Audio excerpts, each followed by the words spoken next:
Sir నమస్కారం sir. నమస్తే అండి.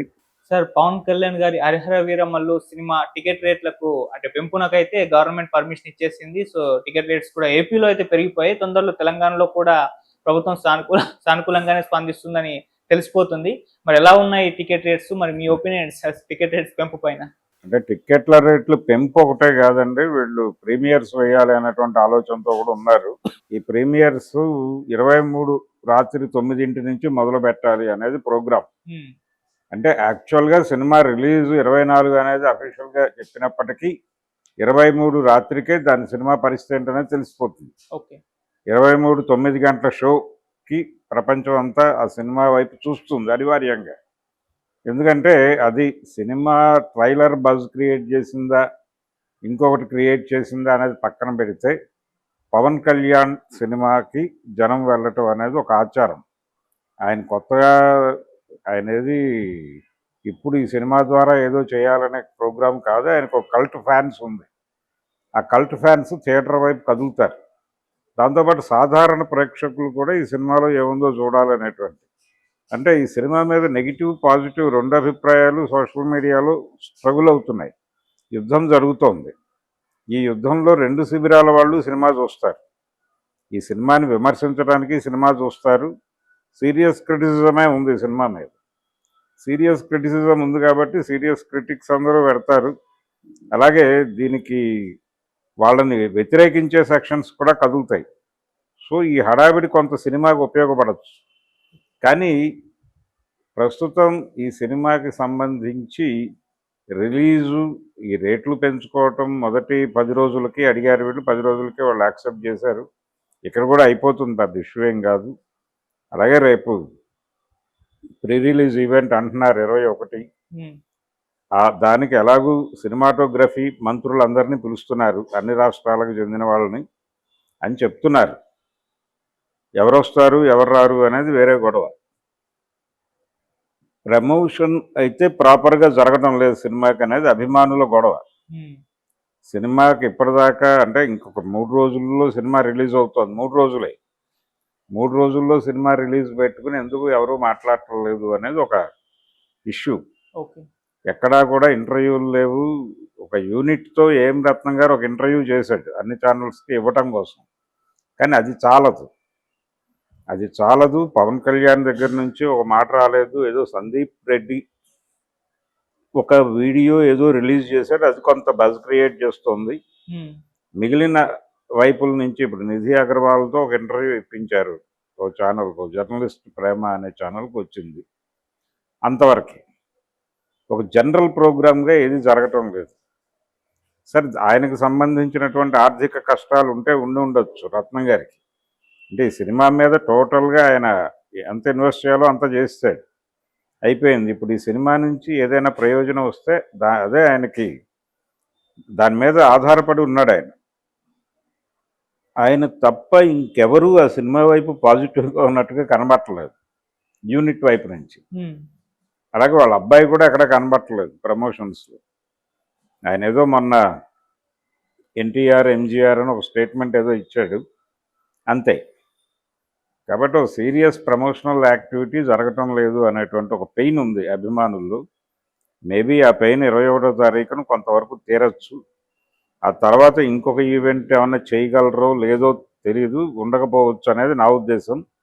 అదే ఫైనల్, అదే మొదటి చివరి ఈవెంటు. ఆ తర్వాత సినిమానే. సినిమా మీద అంటే దాన్ని సినిమాగానే చూడాలా లేకపోతే ఐడియాలజికల్గా చూడాలా అనేటువంటి ఒక క్లాష్ ఉంది. అంటే దానిలో చాలా విషయాలు ప్రస్తావించారు. నిజానికి వాళ్ళు అనుకున్న రోజున జాతీయవాదానికి ఒక మార్కెట్ ఉంది. ఆ మార్కెట్ మీదే పవన్ కళ్యాణ్ ఇమేజ్తో ఈ కంటెంట్ని అమ్మేయచ్చు అని అనుకున్నాడు ఆయన. అనుకుని ఒక భారీగానే వెళ్ళాడు. ఇప్పుడు ఆ శ్రమ వర్కౌట్ అవుతుందా అనే దగ్గర అనుమానం. దానికి వస్తున్నటువంటి డిస్ట్రిబ్యూటర్లు, ఆ సినిమా కొనడానికి వస్తున్న వాళ్ళు ఎవరు కూడా ఆయన చెప్తున్న రేట్లకు అంగీకరించడం లేదు. దిల్ రాజు గారు, మైత్రి మూవీస్ ఇలాంటి వాళ్ళు ఎక్కడ కనబట్టలా కొనుగోలుదారుల జాబితాలు. కొత్త పేర్లు ఏవో వినిపిస్తున్నాయి. డివిడి సుబ్బారావు ఇలాంటి పేర్లు వినిపిస్తున్నాయి. వీళ్ళు కూడా సినిమా బిజినెస్లో ఉన్నవాళ్లే, కాకపోతే ఒక బిగ్ హ్యాండ్ చేతుల్లో నుంచి ఇలా సర్క్యులేట్ అయితే వచ్చేటువంటి ఇంప్రెషన్ వేరుగా ఉంటుంది. అంటే వాళ్ళు చొరవ చేసి ఇది ఒక బిగ్ స్టార్ సినిమా కాబట్టి దీన్ని ఏ రేంజ్లో ప్రమోట్ చేయాలి, ఏ రేంజ్లో జనాన్ని దగ్గరికి తీసుకెళ్లాలో ఆ స్ట్రాటజీలో వాళ్ళు కూడా భాగస్వాములు అవుతారు. అవును. ఈ డబ్బులు లేవేమో రత్నం గారి దగ్గర అనటానికి రీజన్ ఏంటంటే ఇక్కడ బేరాలు ప్రాపర్గా జరగలే. ఆయన చెప్తున్న రేటుకి వీళ్ళు అంగీకారం కాదు. అందుకని పెద్దవాళ్ళు ఎవరు అక్కడికి లేరు, రేటు తగ్గించి చిన్నవాళ్ళకి ఇచ్చారు అనేది ఇప్పుడు వినిపిస్తున్న మాట. ఓకే. తెలంగాణకి ఒక రేటు, ఆంధ్రాకి ఒక రేటు పెట్టి కేవలం తెలుగు రాష్ట్రాల మీద ఆయన చేసిన బిజినెస్, బయటకి తెలుస్తున్నటువంటి వ్యాపారం మ్యాక్సిమం 100 లోపే ఉంది. అది మరి ఇది ఎలా వర్కౌట్ అవుతుంది అనేది కన్ఫ్యూజనే ఇప్పటికీ. బయట ఇప్పుడు హిందీ మార్కెట్లో ఎవరికైనా అమ్మారా, లేదు ఎవరైనా డిస్ట్రిబ్యూట్ చేయడానికి ముందుకు వచ్చారా అనే దానికి క్లారిటీ లేదు. పవన్ కళ్యాణ్ని కొత్తగా ప్రమోట్ చేయక్కర్లేదు, ఇక్కడ చేయక్కర్లేదు, అక్కడ చేయక్కర్లేదు. ఎందుకంటే ఆయన ఉత్తర భారతదేశంలో కూడా కొన్ని ఏరియాలకు వెళ్ళి ఎలక్షన్ క్యాంపెయిన్ చేశాడు భారతీయ జనతా పార్టీ కోసం. అలాగే దక్షిణ ప్రాంతాల్లో కూడా కొన్ని ఏరియాల్లో, కొన్ని నియోజకవర్గాల్లో ఆయన ప్రచారం చేశాడు. తద్వారా ఆయన ఏమిటి, ఆయన రాజకీయాలు ఏమిటి, ఆయన ఏ పార్టీ వైపు నిలబడతాడు అనే విషయంలో ప్రపంచానికి ఒక జ్ఞానం ఉంది. ఆ జ్ఞానంతో ఈ సినిమా చూడొచ్చు అనే అభిప్రాయం కనుక ఆడియన్స్ కలిగించగలిగితే అది కొంత డ్రైవ్ అయ్యే అవకాశం ఉంది. ఈయనేమి మరీ తెలియని ముఖం ఏం కాదు, కొత్తగా మార్కెట్కి ఇంట్రడ్యూస్ చేస్తున్న ఫేస్ అయితే కాదు. పొలిటికల్గా ఆయన తెలుసు, ఆయన సినిమా నటుడిగా కూడా తెలుసు. సినిమా నటుడుగా ఇప్పుడు వాళ్ళ లాంగ్వేజ్లో ఒక సినిమాలో ఆయన కనిపించబోతున్నాడు కాబట్టి ఏమిటో చూద్దామనే క్యూరియాసిటీతో మొదటి రోజు హడావిడి అక్కడ కూడా ఉంటుందని నేను నమ్ముతున్నాను. ఓకే. సో ఈ మొదటి రోజు హడావిడి కొనసాగటానికి ఏమైనా ఉందా సినిమాలో అనేది ఆ రోజు తెలుస్తుంది. 23వ తారీఖు క్లారిటీ వస్తుంది. ప్రస్తుతం ఎవరికి సినిమా చూపించి అమ్మినట్టుగా ఎక్కడ కనిపించట్లేదు.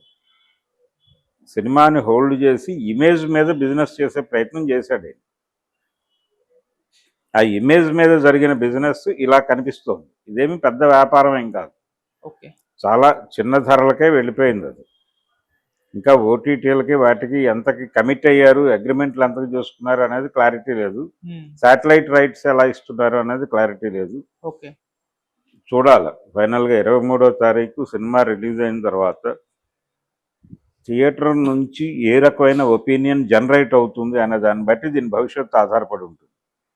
కమిట్మెంట్ అయితే ఓటీటీకి కమిట్ అయి ఉన్నారు వీళ్ళు. ఆ కమిట్మెంట్ అయినటువంటి ధర అక్కడ నిర్ణయం అవుతుందా, లేకపోతే దాని మీద ఏమైనా తగ్గుతుందా పెరుగుతుందా అనేది 23వ తారీఖు రాత్రి 11 గంటలకి ప్రపంచానికి క్లారిటీ వచ్చేస్తుంది. ఓవర్సీస్ మార్కెట్ ఉంది, ఓవర్సీస్ మార్కెట్కి ఎంత కమ్మారో తెలియదు. అసలు ఎవరైనా కొన్నారా, లేదు డిస్ట్రిబ్యూటర్లు ఎవరైనా కొని స్వచ్ఛందంగా రిలీజ్ చేయడానికి ఎవరైనా ముందుకు వచ్చారా తెలియదు. పవన్ కళ్యాణ్ గారు ఇప్పటిదాకా ఎక్కడా కూడా నోరు విప్పలేదు ఈ సినిమా గురించి.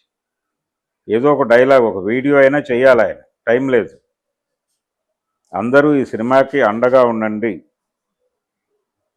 అని ఒక పిలుపునివ్వాల్సిన అవసరం ఉంది ఆయన.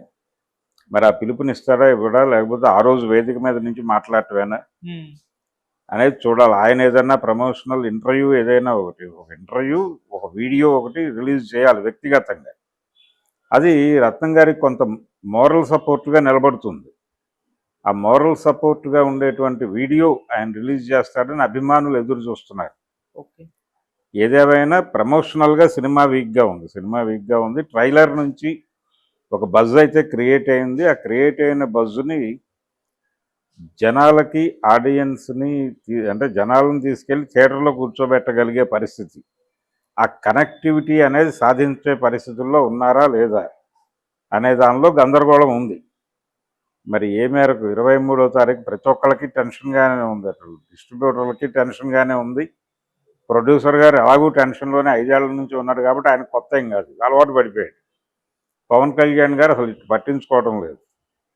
అభిమానులు మాత్రం ఆందోళన పడుతున్నారు ఈ సినిమా పరిస్థితి ఏంటి అని. ఇదేదో మార్కెట్ విస్తరణకి ఉపయోగపడుతుంది, ఆ మార్కెట్ మీద ఓజీ అనే సినిమా రిలీజ్ అయ్యి వాళ్ళ ఫోకస్ అంతా ఓజీ మీద ఉంది. ఓజీ అనేది రిలీజ్ అయ్యి ఈ మార్కెట్ మీద దున్నేస్తుంది అనేటువంటి ఒక అభిప్రాయంతో ఉన్నారు. మరి ఏమి జరుగుతుంది అనేది 23వ తారీఖు రాత్రి 11ంటికి మళ్ళీ మాట్లాడుకుందాం. Okay sir. ప్రస్తుతానికైతే ఆ సినిమాకి హడావిడేం లేదు, అంతా ప్రశాంతంగా ఉంది. ఎక్కడికి వెళ్ళినా పాజిటివ్గానే నిర్ణయాలు వస్తున్నాయి ప్రభుత్వాలకి. ఆయన ఉప ముఖ్యమంత్రిగా తెలుసు కాబట్టి తెలంగాణ ప్రభుత్వం కూడా కన్సిడర్ చేస్తుంది, ఆంధ్ర ప్రభుత్వం కూడా కన్సిడర్ చేసింది ఆల్రెడీ. కాబట్టి ఆ పెరిగిన రేట్లు 100 రూపాయలు అంటే కింది తరగతులు 150 రూపాయలకు అమ్మాలి, పై తరగతులు 280కి ఎంతకో అమ్మాలి అని ఒక నిర్ణయం సింగిల్ స్క్రీన్స్ తీసుకున్నారు. అక్కడ తెలంగాణలో 400 చిల్లర వరకు వెళ్ళొచ్చు అని అంటున్నారు, మల్టీప్లెక్స్లో అక్కడ 350 వరకు వెళ్ళొచ్చు అని అంటున్నారు. ఓకే. సో ఈ పెరిగిన రేట్లు, ప్రీమియర్సు, అభిమానుల ఒత్తిడి, తాకిడి, వీటి నుంచి ఏదైనా డబ్బులు జనరేట్ అయితే బయటపడిపోతారు. లేదంటే కనుక కష్టాలు ఎలాగూ అలవాటు అయిపోయాడు ఆయన.